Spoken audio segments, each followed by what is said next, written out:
Galingan ninyo. Galingan ninyo. Pero parang kulang ako lang nandito. Tawagin natin ang pampaswerte, pampakumpleto ng araw ng lahat. Bossy!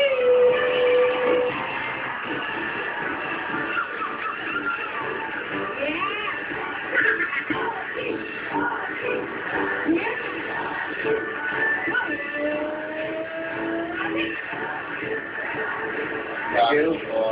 Salamat po at broadcast. Anong kaguluhan na ito? Ito nga, mga solo picks natin ng nanalo. Ah? Yes! Aba! Tingnan natin kung magkano pwede nila. Kailangan nyo. Ito, pwede nyo mapalalo na, no?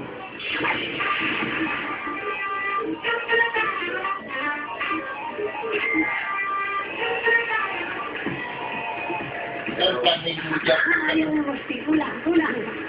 Ito sa kali, ayaw. Kumplatuhin natin. Ruby, Anjo! Ito na. Alisin mo muna yan, kasi yan yung unang lumabas eh. Oo nga, lumabas na. Nandiyan dyan na eh, wala pa yung tinatanong libot. Ngayon, pagbigyan mo na. Okay. 30. Yung una. Magkano na yan? Ito na. Wow! 130. Ibig sabihin, tama, 130,000 ang jackpot ngayon. Kaya galingan nyo, ha? Jenny, ganito. Dahil alam ba, Jenny, kung hindi nyo galingan ng gusto, baka ang ating audience talaga ang makakuha ng tig 1,000 pesos. Today. Ako, na 63,000. Query. Ready ka na, Jenny? Ready na po. Si Pamela, ikaw magsusulat ng sagot. Siguraduhin mo lang na tama ang spelling. Wrong spelling is wrong. Okay. Di maaari. Meron kang 15 segundo para basahin at namnamin ng tanong, Jenny. Simulan mo na ngayon.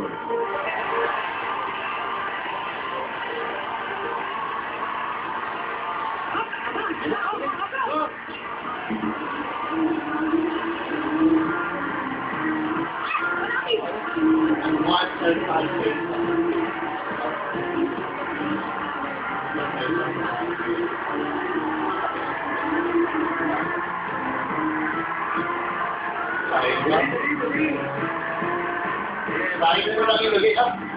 Take your time. Maraming oras.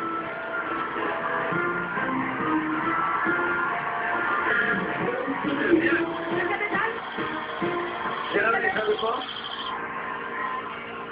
Saan mo natin yan? Sa kanya po. Ano sabi siya? China. Ha? China.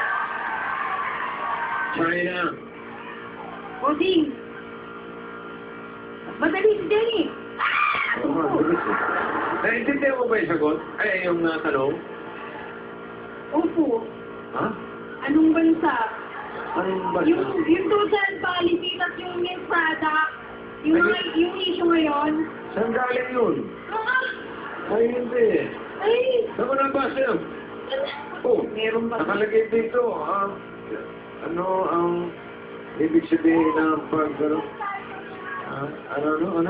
Sa mga milk product. Nagawa dito. China! China! Hindi na nga, pinalitan na pangalan ng China. Oo, kanina lang. Hindi na. Ano na ngayon? Na China. Ang tanong, ang one-child policy ay isang population control policy na ipinatutupad sa bansang ito.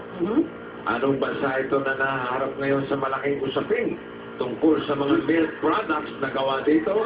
And China is correct! 130,000 pesos! Japan! Congratulations!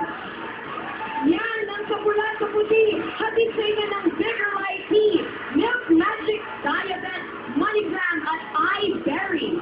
Pagbabalik ng Ikulaga, may 1.5 million ang itataktak natin. See you later!